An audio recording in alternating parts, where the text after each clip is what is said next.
Iran just attacked a U.S. military base in Iraq, less than 24 hours after America extended an olive branch. Let that sink in. The United States paused an entire military operation to give diplomacy a chance, and Iran responded with strikes, not just on the U.S. base, but also on Kurdish forces inside Iraq. Multiple strikes overnight, escalating an already explosive region. And here's where it gets really interesting. We now have the actual details of the deal America put on the table, a one-page document. And once you hear what's in it and how Iran is responding, you're going to understand exactly why this war is far from over. But before we get into that, something happened behind the scenes that almost nobody is talking about. Saudi Arabia, America's closest Gulf ally, secretly told the U.S. military it could not use its bases or fly through its airspace for Project Freedom. The kingdom was furious. Why? Because Trump announced the operation on social media on a Sunday afternoon without telling them first. The Saudis found out the same way the public did, through a tweet. Prince Sultan Air Base, southeast of Riyadh, one of the most strategically critical military installations in the entire Middle East, was off the table. And just like that, Project Freedom collapsed. Now the administration is framing this as a negotiating pause. But think about this. If America's own allies won't cooperate, what does that tell you about the strength of the U.S. position right now? Stay with me, because the answer to that question is buried inside those negotiating documents, and it changes everything. If you're watching this for the first time, hit that like button right now. We break down these developments every single day, and the algorithm buries us if you don't engage. Now, let's talk about the deal itself, or rather, the three different deals, because three separate news outlets published three completely different versions of America's demands in the same 24-hour window. So, which one is real? The Wall Street Journal published the most aggressive version, a 20-year ban on nuclear enrichment, Iran handing over all enriched uranium, public declaration that Iran does not seek nuclear weapons, complete dismantlement of Fordo, Natanz, and Isfahan, three of Iran's most critical nuclear sites, on-demand inspections, penalties for violations. If Iran signed this, it would be one of the most significant non-proliferation agreements in modern history. But here's the catch, and it's a big one. There are zero demands about Iran's ballistic missile program, zero demands about Hezbollah, Hamas, or the Houthis. The very proxy networks that have destabilized the entire region for decades aren't even mentioned. That's not a small omission. That's a strategic hole you could drive a convoy through. Now, the Axios version is where things get genuinely alarming.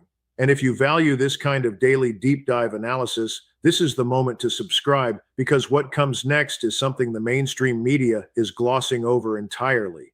According to Axios, the White House believes it's close, very close, to a one-page memorandum of understanding with Iran. Not a peace deal, not a nuclear agreement, a framework to start talking about a deal. Here's what that means in plain language. Iran agrees to pause enrichment while negotiations happen. In return, the United States lifts sanctions, releases billions of dollars in frozen Iranian funds, and reopens the Strait of Hormuz, all before a single long-term agreement is signed. Read that again. Iran gets the money, Iran gets the open waterway, and then negotiations begin. From a military standpoint, Iran hasn't won a single significant engagement in this conflict. So why is America offering concessions that look like a victor's reward to a country that hasn't won? That is the question no one in Washington seems to want to answer out loud. And it gets worse. This memorandum apparently starts a 30-day clock for a detailed nuclear agreement. If no deal is reached in 30 days, what happens? If the pattern of this ceasefire tells us anything, that deadline simply gets extended and extended again, and Iran knows it. There is one genuinely positive element buried in this Axios report, and it's the detail that sources say Iran has quietly agreed to remove enriched uranium from the country as part of signing. Iran has publicly said, loudly and repeatedly, that this will never happen.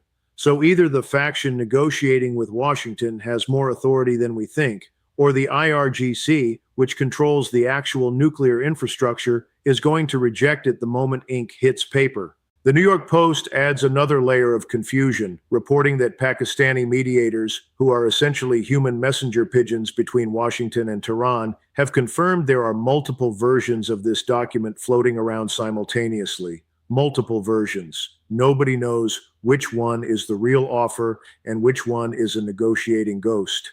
Trump himself seemed to acknowledge the uncertainty when he told the Post directly, and I want you to hear this carefully, that assuming Iran agrees to what has been agreed to, which he called perhaps a big assumption, the blockade holds and Hormuz reopens. But if they don't agree, quote, the bombing starts and it will be at a much higher level and intensity than it was ever before. That is a sitting U.S. president in plain language telling the world that a far more devastating military campaign is on standby. Meanwhile, Iran's foreign minister flew to Beijing, and Trump has a China summit scheduled for May 15th, a meeting that was originally planned for April before Operation Epic Fury derailed it. Here's what that tells you about the timeline pressure America is operating under right now. Trump wants this Iran situation wrapped up before he sits across from Chinese leadership, because that China summit isn't really about Iran. It's about AI dominance, the South China Sea, Southeast Asian influence, the long game of the century between the world's two superpowers.